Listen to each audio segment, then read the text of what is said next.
Hi everyone, welcome to Major HS कलसीज बालनोई academy. मैं Reshma Khan, chemistry faculty here. आज फिर हम लोग लेकर आए हैं एक बहुत अच्छा the set of questions chemistry के, जिसमें वापस से हमने बहुत सिलेक्टेड क्वेश्चन सेट किए हैं जो कि आपके अपकमिंग एग्जाम्स के लिए बहुत हेल्पफुल रहने वाले हैं। So let's start the test. तो ये रहा हमारा test. Look at this first question. चलिए स्टार्ट करते हैं फर्स्ट क्वेश्चन से। क्या कहता है हमारा फर्स्ट क्वेश्चन? फर्स्ट क्वेश्चन कहता है which of the following is poorest conductor of heat comparison to the options. Okay, देखिए पुअरेस्ट है बट हमें कंपेयर किससे करना है? हमें ऑप्शन से ही कंपेयर करना है। And our options are silver, copper, lead और mercury.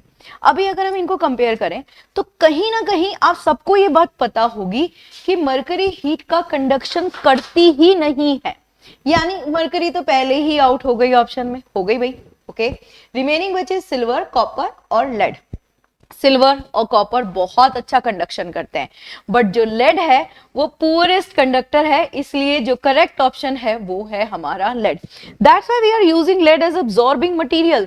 Nuclear power reactor plant में, हमारे इलेक्ट्रिक फ्यूज में वी यूज लेड। क्यों करते हैं लेड का यूज? क्योंकि लेड क्या करता है, हीट को बहुत अच्छे से एब्सॉर्ब कर लेता है। ठीक है, चलिए, hope this question is done. Direct question था बट बहुत कंफ्यूजिंग था, क्योंकि मरकरी पर ही सबकी फर्स्ट चॉइस जाती है, इसलिए यहां पर होप आप लोगों को कंसेप्ट क्लियर हुआ होगा। Now come to the next. Which among of the following known as hypo? What is the meaning of hypo? Basically hypo क्या होता है? एक सॉल्यूशन होता है जिसमें एक नेगेटिव्स को डाला जाता है। द फोटोज, जब हम लोग ब्लैक एंड व्हाइट फोटो करते हैं ना, तो उसको पहले सिल्वर ब्रोमाइड के सॉल्यूशन में डालते हैं, फिर सिल्वर ब्रोमाइड के सॉल्यूशन में डालते हैं ना, तो वो पूरा पूरा सिल्वर हो जाता है। फिर उसको इस सॉल्यूशन में डाला जाता है ताकि एक्सेस सिल्वर ब्रोमाइड रिमूव हो सके और हमारे पास black and white photo develop हो सके, विजिबल हो सके। तो इस सॉल्यूशन को बोलते हैं sodium thiosulphate. Sodium thiosulphate, this is Na2S2O3. This is sodium thiosulfate, जो initially known as hypo, used in a photography, and your correct option is C. This is sodium thiosulfate. Hope it is also done. Now come to the next question. क्या कहता है next question? What is the electrical state of the molecules? Consider the smallest part of matter retaining the properties of the original method. एक बात हमेशा याद रखना, originally हमारा जो मैटर है उसकी जो छोटी यूनिट है, that's we talking about the atom.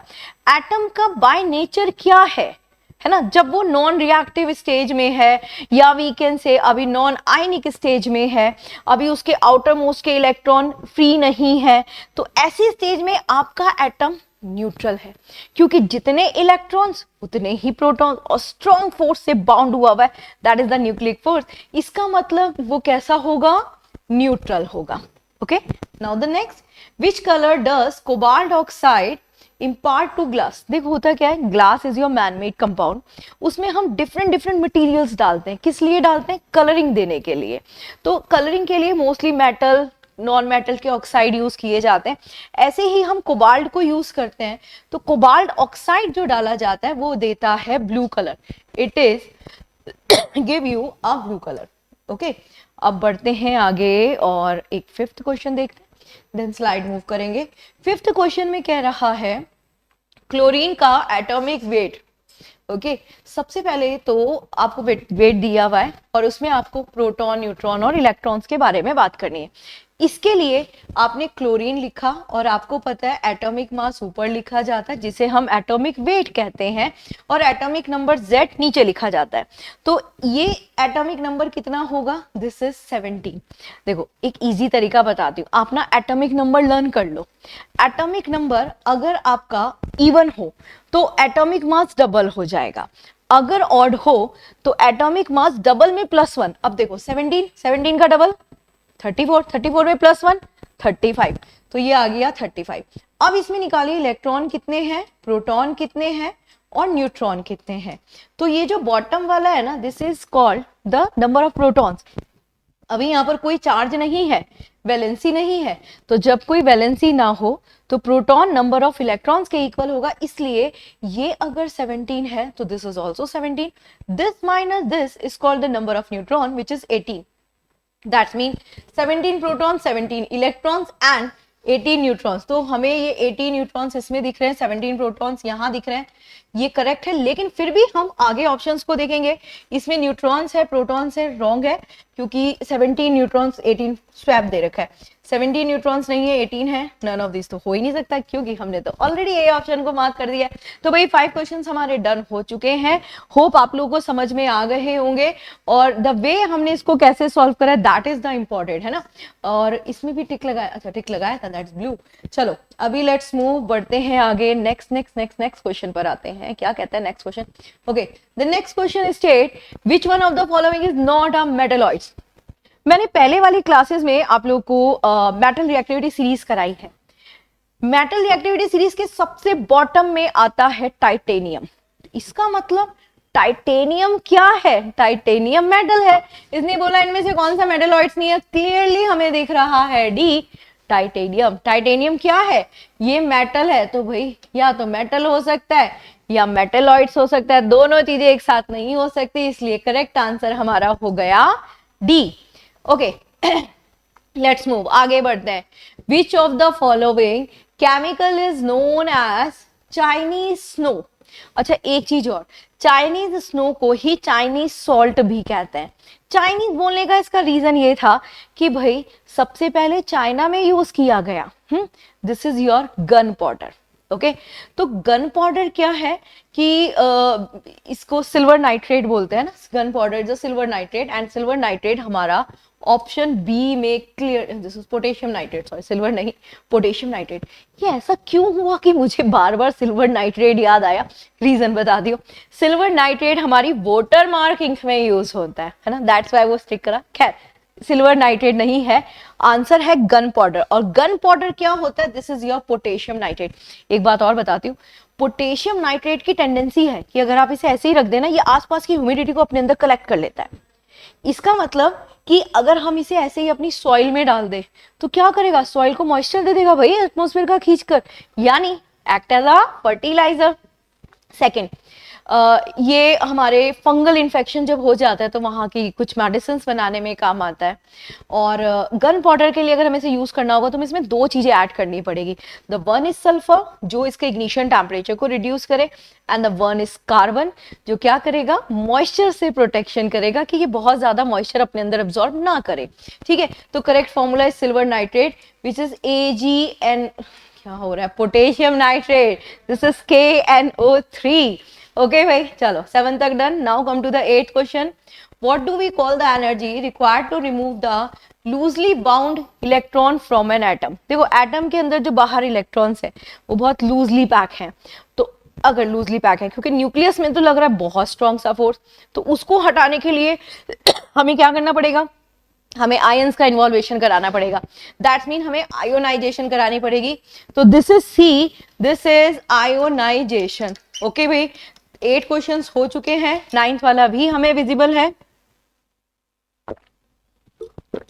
9th वाला क्या कहता है देख लेते हैं, पढ़ लेते हैं एक बार कि which of the following catalyst is used generally during the hydrogenation of alkenes। देखो सिंपल सी बात है, एल्कीन्स है आपका, एल्काइंस है आपका, ये डबल बॉन्ड वाला है ना, सॉरी दिस इज नॉट, अभी एल्कीन्स की फॉर्मेशन बनानी है ना, हाइड्रोजनेशन करनी है। ओके, अभी आपके पास एल्केन यानी सिंगल बॉन्ड वाला है, आपने उसकी हाइड्रोजन के साथ रिएक्शन कराई और कैटलिस्ट यूज करके उसको सॉलिड बना दिया है ना। मतलब वो जो हम ऑयल से नहीं बनाते, घी बना देते हैं, वो इसी प्रोसेस से बनता है। तो जब भी ये हाइड्रोजनेशन वर्ड आएगा तो हाइड्रोजनेशन में कैटलिस्ट क्या होता है? अगर स्पेसिफिक वेजिटेबल ऑयल है तो उसमें हम लोग निकल यूज करते हैं, अदर्स के लिए हम प्लेटिनम भी यूज कर लेते हैं और पैलेडियम भी यूज कर लेते हैं। इसका मतलब अगर हाइड्रोजनेशन ऑफ वेजिटेबल ऑयल होता तो वी विल गो विद निकल ओनली, बट क्योंकि यहां पर इसने एल्कीन्स वर्ड ऑलरेडी मेंशन कर दिया है, इसलिए this is all of above. Okay, चलो अब बढ़ते हैं आगे, बढ़ते हैं आगे, नेक्स्ट क्वेश्चन की तरफ आते हैं। Question number 10। What is dry ice? देखो ड्राई आइस पहले मैं बताती हूँ कि आप लोगों ने कॉमनली कहाँ देखी है ड्राई आइस? सबने देखी है, सबने देखी है। कहाँ देखी है वो बताती हूँ। अपना फ्रिज खोलो और फ्रिज में जो धुआं धुआं दिखाई दे रहा है ना, that is because of dry ice. Dry ice, या आइसक्रीम के ठेला पर वो जो आइस लगी होती है, this is not a normal ice, this is your dry ice. या वो जब वो डीजे पे नागिन बन के डांस करते हो तो वो जो डीजे पर धुआं आ रहा होता है, that is also the dry ice. Basically dry ice sublimate in nature होती है, सॉलिड से डायरेक्ट गैस बनती है, इसलिए सरफेस को गीला नहीं करती।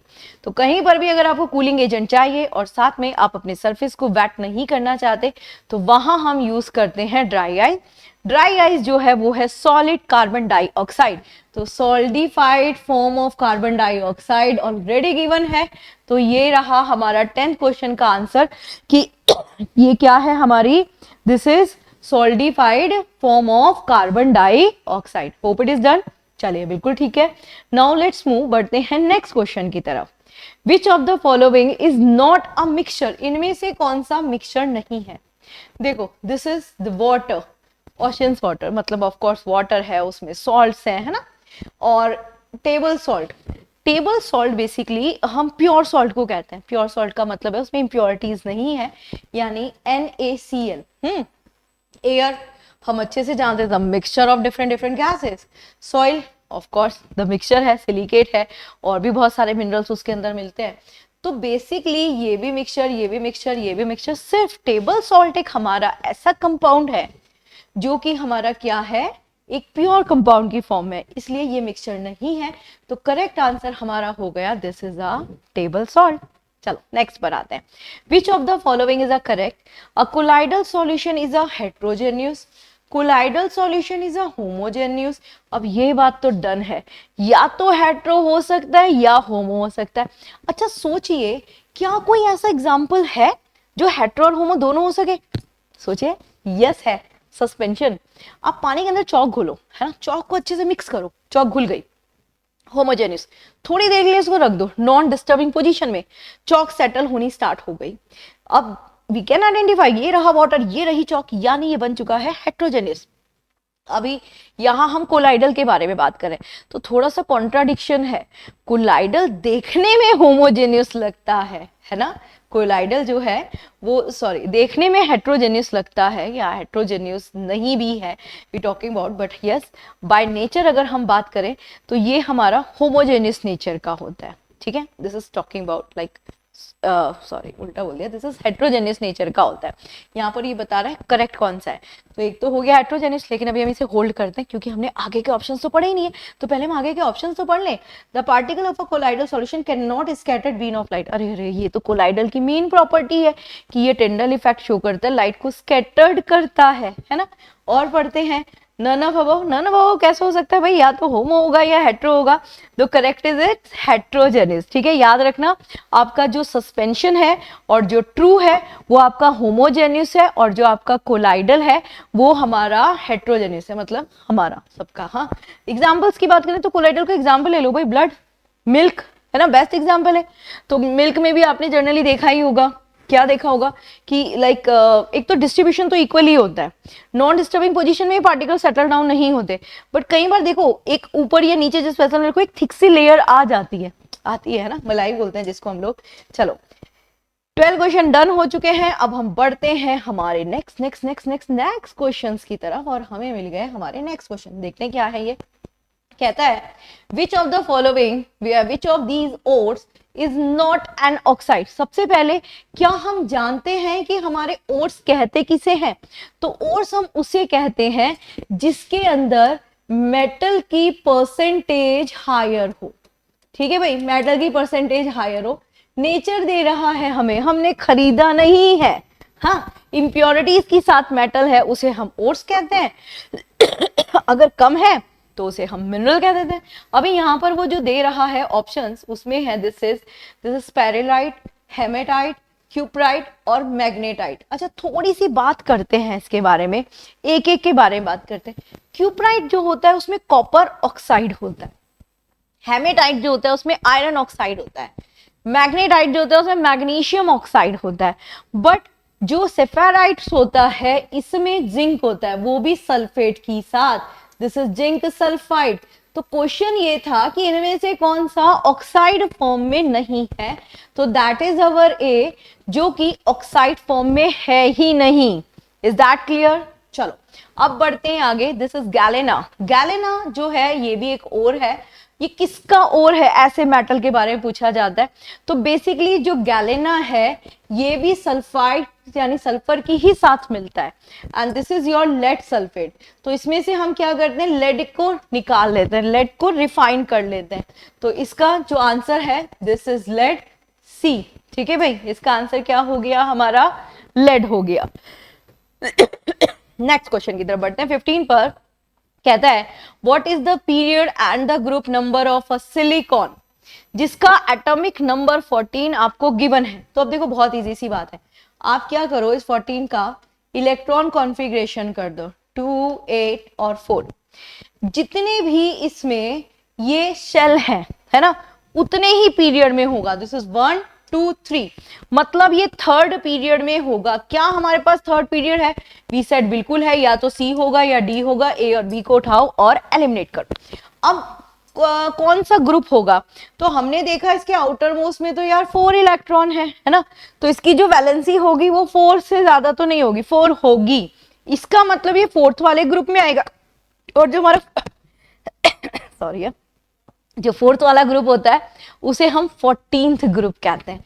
इसका मतलब डी वाला हमारा मोस्ट अप्रोप्रिएट आंसर है और सी वाला is your eliminated option. Okay भाई, चलो अभी 15 तक हो चुके हैं, बढ़िया से डन। अब हम 16 तो दिख रहा है यार, बात कर सकते हैं, बिल्कुल कर सकते हैं। कहते हैं what is the shape of sp4 molecules. sp4 जो हमारा sf4 जो SF4 होता है ना, वो sp3d वाले को बोलते हैं। तो sp3d वाले का हमारी जो हाइब्रिडाइजेशन हो गई है ना, तो उसका जो स्ट्रक्चर होता है उसे सीसॉ स्ट्रक्चर बोलते हैं ना, सीसॉ स्ट्रक्चर पता होगा आपको, सीसॉ पे बहुत बार खेले होंगे है ना। तो this is the seesaw structure. Okay, जो sp2 वाला उसका बेंड स्ट्रक्चर होता है, ट्राइगोनल के लिए sp3 है और टी शेप के लिए इट्स लाइक थोड़ा हायर और स्ट्रक्चर होता है। दिस इज sp3 के बाद डी वाले जो स्टार्ट हो जाते हैं उसको बोलते हैं। तो जो करेक्ट आंसर है वो है हमारा बी। कितने क्वेश्चंस हो गए भाई? 16 क्वेश्चन हो चुके हैं। अब बढ़ते हैं नेक्स्ट क्वेश्चंस की तरफ। ये रहे हमारा नेक्स्ट क्वेश्चन स्लाइड। हाँ जी भाई, चलो नेक्स्ट क्वेश्चन पे कहता है where does the oxidation take place in a galvanic cell. देखो अब आप सोच रहे होंगे यार एक एक सेल के बारे में पढ़ेंगे क्या कि किसमें ये एनोड कहाँ पर होगा, या सॉरी ऑक्सीडेशन कहाँ पर होगा। तो बहुत इजी सी बात है, दो तरह के सेल होते हैं आपके, एक प्राइमरी सेल होता है और एक आपका क्या होता है, सेकेंडरी सेल होता है। प्राइमरी सेल में बेसिकली क्या होता है, जितना भी केमिकल है एक बार यूज करो, इलेक्ट्रिक में कन्वर्ट हुआ, सेल बेकार हो गया। सेकेंडरी सेल क्या होता है, ये केमिकल था, आपने पहले इलेक्ट्रिसिटी दी, केमिकल चार्ज हुआ, उसने आपको इलेक्ट्रिसिटी दे दी, यानी ये चार्जेबल हो गया है ना, बार बार यूज कर सकते हो। तो जितने भी आपके चार्जेबल वाले सेल होते हैं जिनको हम सेकेंडरी सेल कहते हैं, उन सभी सेकेंडरी सेल में जो ऑक्सीडेशन होता है वो हमेशा एनोड में ही होगा। That is the fix point, याद कर लीजिए, हमेशा कहां पर होगा, एनोड में ही होगा। ओके भाई, चलो डन हो गई बात, आगे बढ़ लेते हैं। Which of the following factor affect the electronic conductance of an electrolytic solution? मतलब ये ऑलरेडी दे रहा है कि ये इलेक्ट्रोलाइटिक सॉल्यूशन है, तो उसमें इलेक्ट्रॉनिक कंडक्टेंस का जो इफेक्ट है वो किसके ऊपर डिपेंड करेगा, किससे आप उसे कम और ज्यादा कर सकते हो। दैट इज क्वाइट इजी, हमें कंडक्शन प्रॉपर्टी करनी है, वो सिर्फ और सिर्फ इलेक्ट्रोलाइट के ऐड करने से ही होगी। क्या ये साइज ऑफ आयंस पे डिपेंड करेगा? वी सेड बिल्कुल नहीं। क्या ये नेचर ऑफ सॉल्वेंट और विस्कोसिटी पे डिपेंड करेगा? सॉल्वेंट की तो विस्कोसिटी पे डिपेंड करेगा ही नहीं, उसके आयनिक नेचर पे डिपेंड करेगा, है ना। ऑल ऑफ ओवर बिल्कुल नहीं हो सकते, इसलिए जो करेक्ट आंसर है वो नेचर ऑफ इलेक्ट्रोलाइटिक होगा। ओके चलो नेक्स्ट पर बढ़ते हैं। Which of these laws state that limiting molar conductivity किसी भी इलेक्ट्रोड की can be represented by the sum of individual contribution of anion और cation? इसमें कोई डिस्कशन नहीं है, ये एक लॉ का डायरेक्ट स्टेटमेंट है। अगर आपको नहीं पता था तो बता दूं, अब वो इलेक्ट्रॉन कॉन्फ़िगरेशन तो हो ही नहीं सकता, क्योंकि ये एनोन कैटोन पे नहीं, ये एनर्जी लेवल पर डिपेंड करता है। फेराडेज लॉ ऑफ इलेक्ट्रोलाइट्स बिल्कुल नहीं हो सकता, that is on a basis of a charge, है ना। ठीक, तो ये दो तो हमने एलिमिनेट कर दिए। अब हम यहाँ पे दें नर्नेस इक्वेशंस, तो बेसिकली प्रोडक्शन में काम की जाती है जिसमें आयंस इन्वॉल्व नहीं होते, that's mean the correct answer is खोलरेसक लॉ। ये डायरेक्ट स्टेटमेंट है, इसमें कोई ज्यादा डिस्कशन नहीं होता, this is the statement wise question, right. तो ये रहा इसका स्टेटमेंट। चलो भाई बढ़ लेते हैं नेक्स्ट क्वेश्चन की तरफ। है नेक्स्ट क्वेश्चन, बिल्कुल है, ये रहा। चले यहां पर आते हैं हम अपने क्वेश्चन पर। ये क्वेश्चन क्या कहता है कि which of the following is या are the correct statement about methane. Methane बोले तो CH4, यही है ना मीथेन, ठीक है। जो फर्स्ट स्टेटमेंट कहता है the largest, this is our 3 statement, the first, second and third statement. First कहता है the largest reservoirs of a methane, मतलब सबसे ज्यादा हम जो ऑब्टेन करते हैं, रिसीव करते हैं मीथेन, वो अर्थ के अंदर permafrost ऑफ द आर्कटिक और Antarctic. Absolutely right, absolutely right, ये बिल्कुल करेक्ट स्टेटमेंट है। मीथेन का जो टेट्राहेड्रल स्ट्रक्चर है, also known as hydrogen carbide, बिल्कुल ठीक है। देखो कार्बाइड में एक कार्बन होता है, ये भी हाइड्रोजन के साथ ना CH4, एक ही कार्बन के साथ, तो ये हैव अ कार्बाइड स्ट्रक्चर। इसके बाद कहता है कि methane can be produce by serpentinites, this is serpentinite method, जिससे प्रोडक्शन ही हमारा होता है मीथेन का। क्या किया जाता है इसमें सोडियम के कंपाउंड को यूज किया जाता है, सोडा लाइम के साथ रिएक्ट कराया जाता है और मीथेन गैस को ऑब्टेन किया जाता है। तो यस वी सेड बिल्कुल ठीक है, यानी कि इसके तीनों स्टेटमेंट करेक्ट वाले हैं, है कि नहीं? बिल्कुल है। चलिए बढ़ते हैं नेक्स्ट स्टेटमेंट की तरफ। Which gas is produced when sodium ethanoate is heated with soda lime. अरे अरे ये तो सेम चीज हो गई कि नहीं? बिल्कुल हो गई। अभी तो हम इसके बारे में बात कर रहे थे, हाँ, और अभी ये आ गया। देखो सोडियम एथेनोएट लिखो, दिस इज CH3COONA, ठीक है भाई। Sodium ethanoate is heated with soda lime. Soda lime बोले तो सोडा और लाइम दोनों है, तो सोडे का होता है दिस इज योर NaOH और लाइम होता है CaO। दैट्स मीन इन तीनों को रिएक्ट कराया, तो जब इन तीनों को रिएक्ट कराकर हीट करते हैं तो बनता है मीथेन और बनता है sodium carbonate, this is Na2CO3।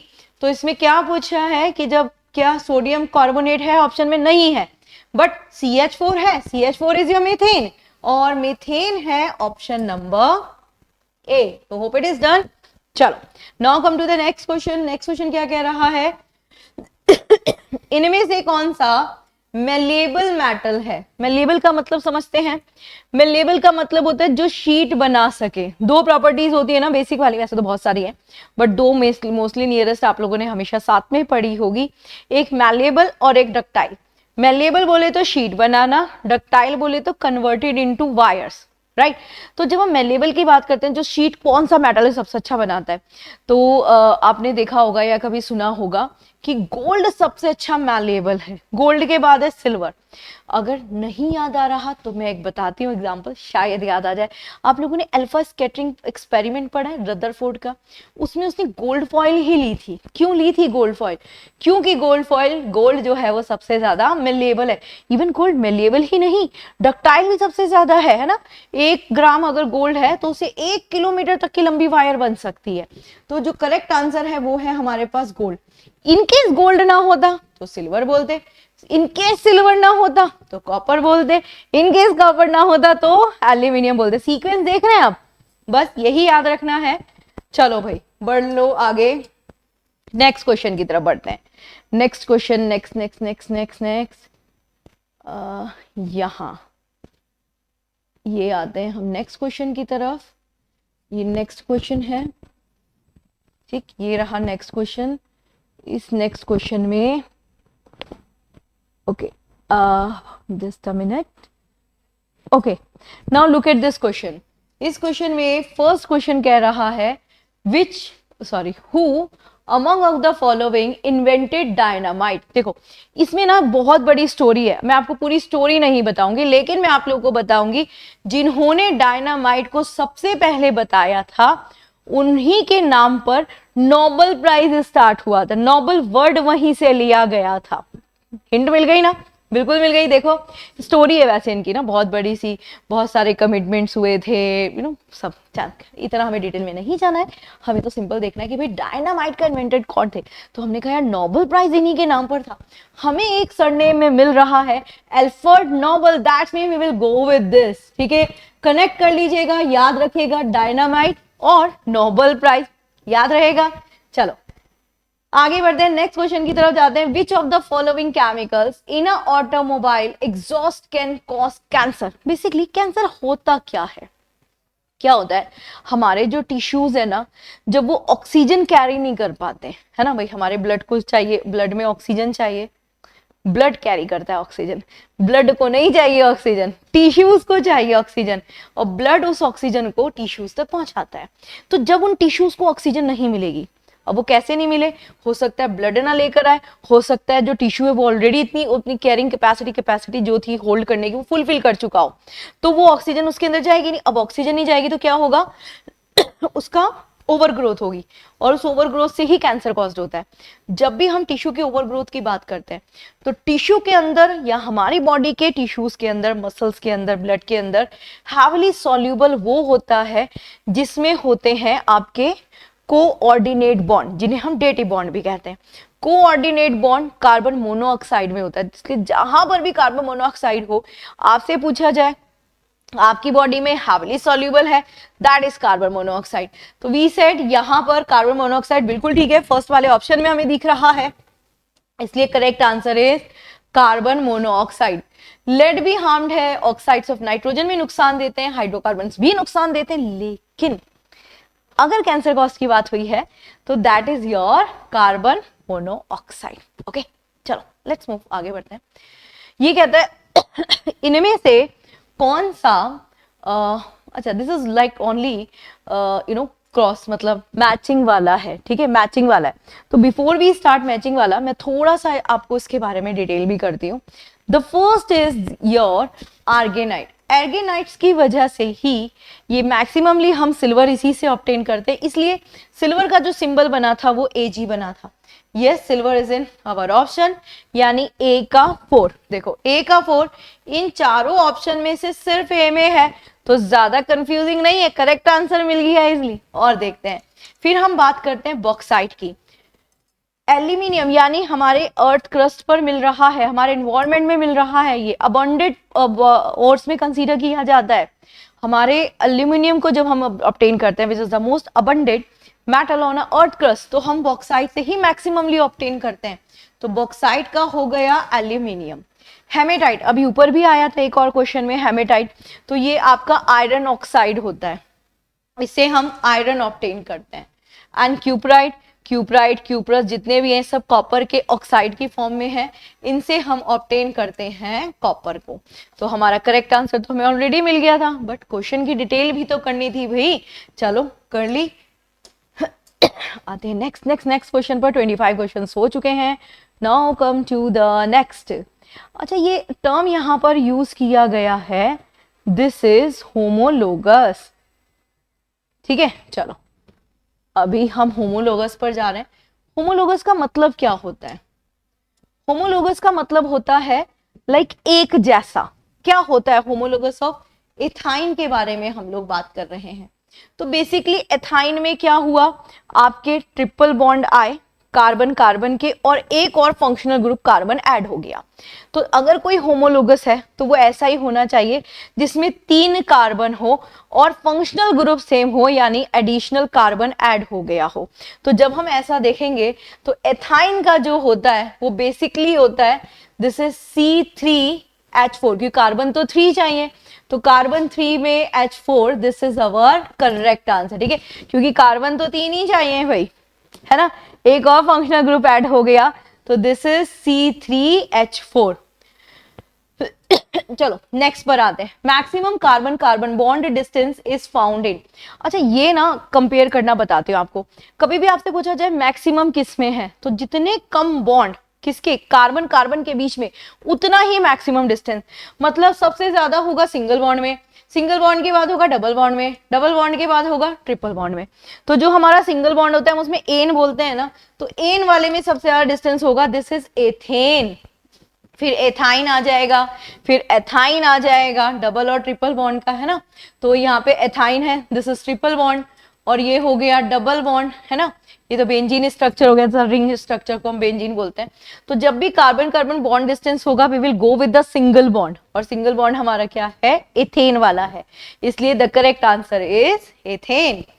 चलें भाई नेक्स्ट क्वेश्चन पर आ गए हम लोग। Next next next next next, और ये रहा, एक ही क्वेश्चन देखते हैं भाई पहले। एथेन, ये वाला जो क्वेश्चन है ना इंटरेस्टिंग है। इंटरेस्टिंग इसलिए है क्योंकि इसमें ना फ्यूल के फ्यूल नहीं, मेटल के कलर के बारे में बात कर रहा है। वो भी कब, जब आपका जो मेटल है वो जलेगा, है ना। जब आप मेटल को जलाएंगे तो ऑफ कोर्स उसमें फ्लेम आएगा, ऑक्सीडेशन होगा, तो हर फ्लेम का कलर अलग अलग होता है।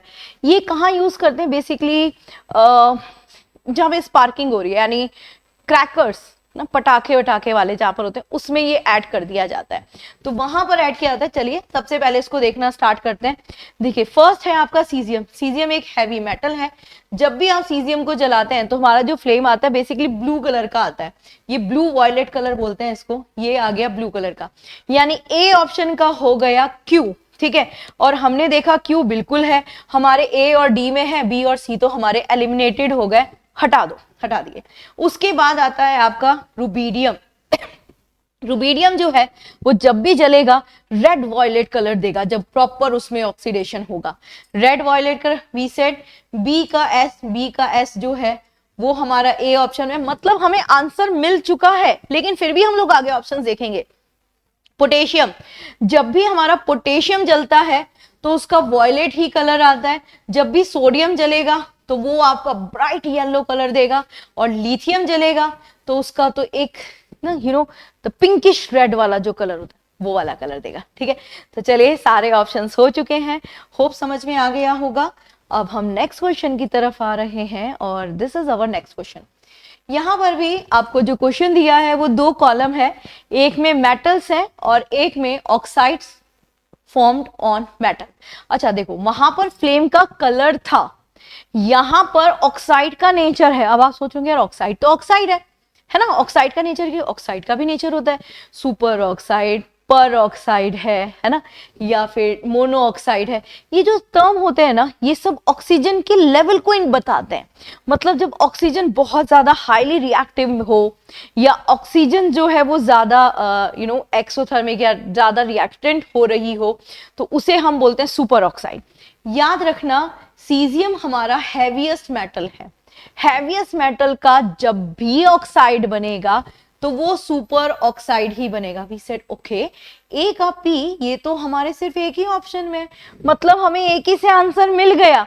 एब्सोल्युटली राइट, जरूरी नहीं है आप सबके ऑक्साइड्स लर्न कर सके, है ना। हैवी मेटल का याद रखना था, और ऑप्शंस बने भी इसी तरह से थे ताकि आपको समझ में आ जाए। इतना सब डिटेल तो आप कर भी नहीं सकते, फिर भी देख लीजिए, जो लिथियम होता है वो आपका बनाता है एक ही मोनो ऑक्साइड, सोडियम जो बनाता है वो बनाता है आपका पर ऑक्साइड। ठीक है, सोडियम बनाता है पर ऑक्साइड, और ठीक बोला है ना मैंने, बिल्कुल ठीक बोला है, सोडियम बनाता है, नहीं लिथियम बनाता है मोनोऑक्साइड, सोडियम बनाता है peroxide, and this is your correct answer.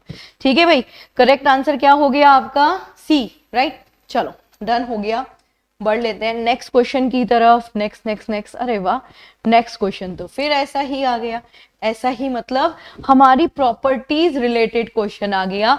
एक साइड में हमें दिए हुए हैं कंपाउंड, और दूसरी साइड में हमें दिए हुए हैं उनके यूजेस। चलो यूजेस के बारे में बात करते हैं। सबसे पहले सोडियम कार्बोनेट। देखिए sodium carbonate, the one of your soda which is the washing soda, chemical formula is Na2CO3। इसका यूज किया जाता है बेसिकली सोप, ग्लास, ये सब बनाने में किया जाता है। और सोप, ग्लास वगैरह हमारे बिल्कुल हैं, क्यू में है, यानी ए का क्यू। ए का क्यू एक ही ऑप्शन में है, मतलब मिल गया भाई करेक्ट आंसर। कोई नहीं, नेक्स्ट देखते हैं। This is sodium chloride. Sodium chloride that's your common salt NaCl। अब ये तो नहीं बोल सकते ना हम यहाँ पर कि भाई ये ना खाना बनाने में यूज किया जाता है, बट बेसिकली क्या होता है, सोडियम के कंपाउंड्स इससे बनाए जाते हैं। Sodium carbonate, caustic soda, sodium oxide, इन सबको बनाने में ये हेल्प करता है। तो बी का आर हो गया। उसके बाद है sodium hydroxide, that is NaOH, which is known as caustic soda, है ना। अब कास्टिक सोडा क्या करता है, बेसिकली कास्टिक सोडा है क्लीनिंग एजेंट का काम करता है। तो पेपर इंडस्ट्री होती है ना, उसमें जो हमारा पेपर होता है उसको क्लीन करने के भी काम में आता है, और जो पेट्रोल है उसकी रिफाइनिंग करने में भी काम आता है, ठीक है। फिर है sodium hydrogen carbonate, this is sodium bicarbonate. Sodium bicarbonate हमारे फायर एक्सटिंक्शन में यूज होते हैं। याद करिए, सोडा फायर एक्सटिंक्शन और फोम फायर एक्सटिंक्शन, है ना। Soda acid fire extinction short circuit के लिए यूज किया जाता है। सोडा तो हो गया उसमें सोडियम बाइकार्बोनेट, और एसिड हो गया सल्फ्यूरिक एसिड। ओके, तो ये आंसर तो हमें ऑलरेडी मिल चुका था, बट हमने क्या करा, ऑप्शंस की भी डिटेल ले ली। चलें अब बढ़ते हैं नेक्स्ट की तरफ, नेक्स्ट पर आते हैं। और ये रहा नेक्स्ट क्वेश्चन, ये this one is our next. देख लेते हैं नेक्स्ट क्वेश्चन क्या कहता है। कहता है इसमें से कौन सा लुईस स्ट्रक्चर है ऑफ N2 मॉलिक्यूल्स। ध्यान से देखना, टॉकिंग अबाउट N2, नाइट्रोजन, दो नाइट्रोजन, नाइट्रोजन का एटॉमिक नंबर है 7, बोले तो 2 और 5, यानी दिस इज 1 2 3 4 और 5, दिस इज 1 2 3 4 5। कहने का मतलब ये है कि ये जो शेयरिंग करेगा ये 3 इलेक्ट्रॉन्स की करेगा, ठीक है।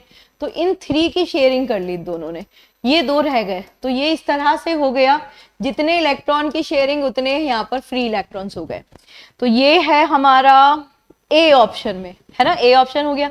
तो ये जो 2 होते हैं, इनको जो इन्वॉल्व ही नहीं होते, इनको हम लोन पेयर बोलते हैं। That's why the correct answer is A, ठीक है। A is our correct answer, right. Simple structure हो गया था, ओके। नाउ हम यहाँ पर बात करते हैं, इनमें से कौन से following pair will form the most stable ionic bond. सबसे पहले जब भी आप आयनिक बॉन्ड्स में बात करें तो ionic bonds are considerable as your stable. अब अगर आयनिक में भी देखना है तो मैंने पहले भी क्लासेस में बताया हुआ है, द बेस्ट थिंग इज कि आयनिक में चेक करना हो तो हेलोजन ग्रुप को देखेंगे। अब हमने कहा यार इसमें तो सारे ही halogen, fluorine chlorine fluorine fluorine, दूसरा वाला क्या देखें, है ना। तो दूसरा वाला जो हम देखेंगे वो देखेंगे, देखो this is ionic negative, this should be the positive, है ना। तो मतलब कि यहाँ पर देखेंगे द स्ट्रॉन्ग मेटल, और स्ट्रॉन्ग मेटल जो इन तीनों में अगर हमें देखने को मिल रहा है वो मैग्नीशियम है। मतलब स्टेबल तो सारे हैं, बट अगर कंपेयर करें तो मैग्नीशियम है हैविंग 2 इलेक्ट्रॉन्स, हाँ, तो we will go with magnesium, ठीक। चलो नेक्स्ट पर आता है, एंटार्क्टिका में ozone depletion is due to the formation of.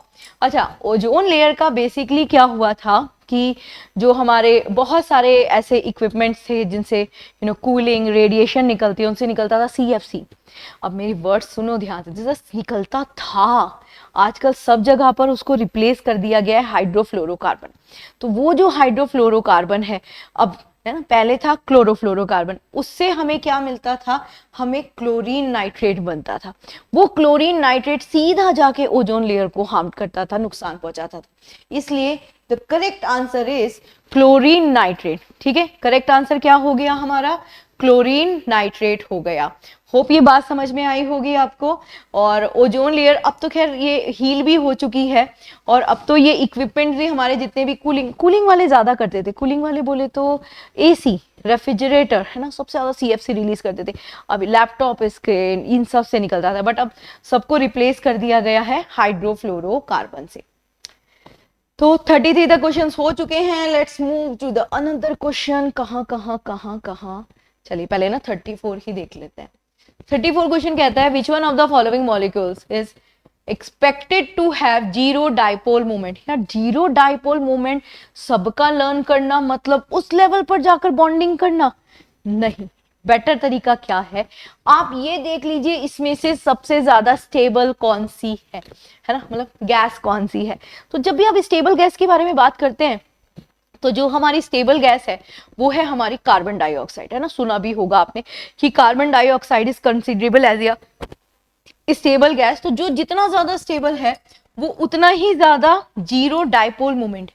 Zero dipole moment basically इसी को कहते हैं जब आयंस अपोज करना स्टार्ट कर देते हैं ना और दोनों का इक्वल चार्ज अपोज हो जाए, उसे जीरो डाइपोल मोमेंट कहते हैं। इसलिए इसमें कार्बन डाइऑक्साइड है।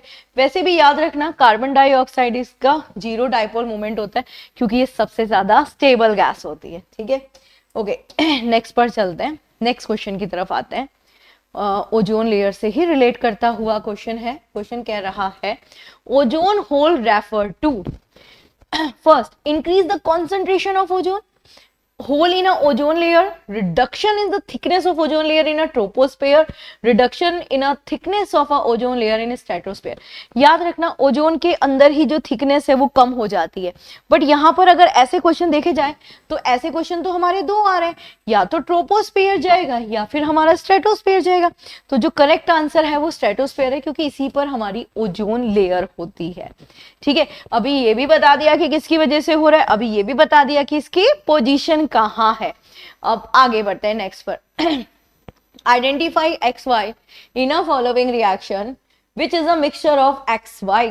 ओके भाई, देखो जब भी हम मेथेन को वाटर के साथ लेंगे और निकल कैटलिस्ट के प्रेजेंस में हीट करेंगे तो हमारे पास बनता है कार्बन मोनोऑक्साइड और हाइड्रोजन। और कार्बन मोनोऑक्साइड और हाइड्रोजन को ही हम बोलते हैं वाटर गैस। तो बेसिकली मेथेन और वाटर को जलाने से, हीट करने से हमें जो ऑब्टेन हुआ है वो कार्बन मोनो और हाइड्रोजन गैस हुई है जिसे हम बोलते हैं वाटर गैस, ठीक है भाई, डन है। चलो नेक्स्ट पर आ जाओ। हाइड्रोजन क्लोराइड मॉलिक्यूल्स कंटेन, देखो hydrogen chloride that is HCl, है ना। जब भी हम HCl का केमिकल बॉन्ड बनाते हैं तो HCl क्या होता है, हाइड्रोजन के पास एक, क्लोरीन के पास 17 होता है, दिस इज 2 8 7। तो इसको एक इलेक्ट्रॉन की जरूरत है, इसके पास तो बेचारे के पास है ही एक, तो ना तो ये डोनेट कर सकता बट इसको तो एक चाहिए। तो ये लोग क्या करते हैं, ये लोग दोस्ती कर लेते हैं, साझेदारी कर लेते हैं, है ना, डील कर लेते हैं, ये एक इलेक्ट्रॉन को शेयर कर लेते हैं। तो जहां पर शेयरिंग ऑफ इक्वल इलेक्ट्रॉन हो उसे हम कोवैलेंट कहते हैं। डन हो गई भाई बात, बिल्कुल ठीक है। पोलर हमेशा याद रखना, जो वाटर है वो जब भी करेगा पोलर ही कोवैलेंट बॉन्ड बनते हैं, तो this is the covalent bond. In case अगर आपको पोलर नहीं भी पता था तब भी यहाँ काम चल जाना था ना, बिल्कुल चल जाना था। चलिए आगे बढ़ लेते हैं, नेक्स्ट क्वेश्चन वेट कर रहा है हमारा और ये रहा हमारा नेक्स्ट क्वेश्चन, हाँ 38 वाला क्वेश्चन। देखिए क्या कहता है, कहता है इनमें से कौन सा pair substance on a reaction will not involve hydrogen gas. Okay, before we start हमें सब में लग रहा है ना कि मेटल की वाटर से रिएक्शन, मेटल की एसिड से रिएक्शन। तो मेटल रिएक्टिविटी सीरीज जो मैंने इससे पहले वाली क्लासेस में आप लोगों से डिस्कस भी करी हुई है, ट्रिक भी बताई हुई है। जब भी हम एसिड की बात करते हैं, कोई मेटल एसिड से रिएक्ट करता है तो वो हाइड्रोजन गैस बनाता है, साथ में मेटल ऑक्साइड बनाता है। बट सभी मेटल्स नहीं, ओके सिर्फ वही मेटल जो मेटल रिएक्टिविटी सीरीज में हाइड्रोजन से अबव प्लेस में है। तो अगर हम उन ऑप्शंस के अकॉर्डिंग देखें तो आयरन है, हाइड्रोजन से ऊपर है, और आयरन स्टीम से रिएक्शन करता है। देखो जब भी कोई मेटल वाटर से रिएक्शन करेगा तो भी आपका वाटर वो हाइड्रोजन गैस बनाएगा। एंड जितने हैवी बहुत हाईली रिएक्टिव हैं जैसे सोडियम, पोटेशियम, यही करते हैं कोल्ड वाटर से रिएक्शन। फिर जैसे ही आप आगे बढ़ेंगे तो वाटर के टेम्परेचर को आपको लगातार बढ़ाना पड़ेगा। तो स्टीम है, ये भी करता है ना। सोडियम है, ये भी करता है, अपर में ही हो गया ना, ये एसिड हो गया। अब आ गया कॉपर और HCl। कॉपर का प्लेस कहां है मेटल रिएक्टिविटी सीरीज में, हाइड्रोजन से जस्ट नीचे।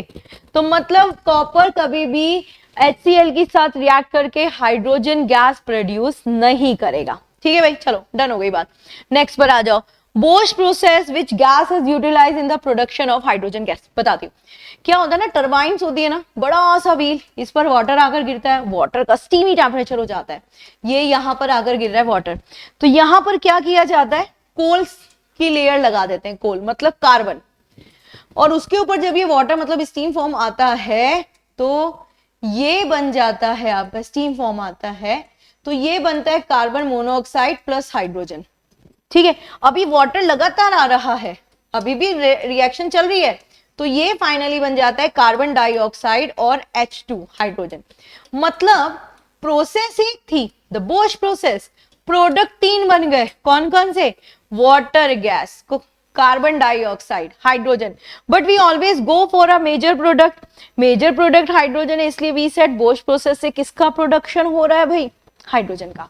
तो इसने कहा कि बोश प्रोसेस में which gas is utilize in the production of hydrogen gas, मतलब हाइड्रोजन गैस के साथ और कौन सी गैस है जिसका प्रोडक्शन हो रहा है, हम बोलते कार्बन डाइऑक्साइड है, वाटर गैस है, कार्बन डाइऑक्साइड है ही नहीं, वाटर गैस है, इसलिए we will go with water gas. चलिए भाई लास्ट क्वेश्चन पर आ जाते हैं, which of the following statement is और आर करेक्ट, मतलब एक से ज्यादा हो सकते हैं, पहले ही हिंट हो गई। Okay, classic smoke is a mixture of smoke, fog और सल्फर डाइऑक्साइड। याद रखना, स्मोक और फॉग के मिक्सचर को हम स्मोक बोलते हैं, ये क्लासिकल हो जाता है जब इसमें सल्फर डाइऑक्साइड ऐड होता है। वी सेड बिल्कुल करेक्ट स्टेटमेंट है। Okay, classical smoke is called oxidised smoke, नहीं नहीं नहीं, that is the wrong statement, wrong. क्यों, क्योंकि ऑक्सीडाइजिंग स्मोक तो हम फोटोकेमिकल स्मोक वाले को बोलते हैं। नेक्स्ट है हाइड्रोकार्बन NO2 और अ पैन, दिस इज पर ऑक्सी एसी नाइट्रेट, इसको फोटोकेमिकल स्मोक बोलते हैं। अभी जस्ट मैंने बोला ना फोटोकेमिकल स्मोक, वो जो पॉल्यूशन सिटी में नहीं होता काला काला सा धुआं, उसको बोलते हैं। तो ये जो फोटोकेमिकल स्मोक है इसको बोलते हैं ऑक्सीडाइजिंग स्मोक, ना कि क्लासिकल स्मोक को। इसलिए फर्स्ट और थर्ड दोनों करेक्ट हैं, और फर्स्ट और थर्ड हमारे ए ऑप्शन में है। तो देखा आप लोगों ने कितने अच्छे क्वेश्चंस का सेट था। ये क्वेश्चंस की प्रैक्टिस करने से ऑफ कोर्स आपका नॉलेज भी ग्रूम हुआ होगा, या जो आपने पढ़ा हुआ है वो रिकॉल हुआ होगा। डेफिनेटली ये आपके अपकमिंग एग्जाम्स में बहुत हेल्पफुल रहेगा। इन क्वेश्चंस में आपने देखा होगा एक से ज्यादा क्वेश्चंस ऑप्शंस हमारे करेक्ट हैं, फिर हमें उसमें से एक को चूज करना है, तो हम किस बेसिस पर करें। बेसिकली यही हम आप लोगों को बताते रहते हैं कि अगर ट्रिकी ऑप्शंस आ जाए तो वहां कैसे सॉल्व करना है। तो होप ये क्लास आप लोगों के लिए हेल्पफुल रही होगी। मिलेंगे नेक्स्ट क्लास के लिए। थैंक यू, जय हिंद।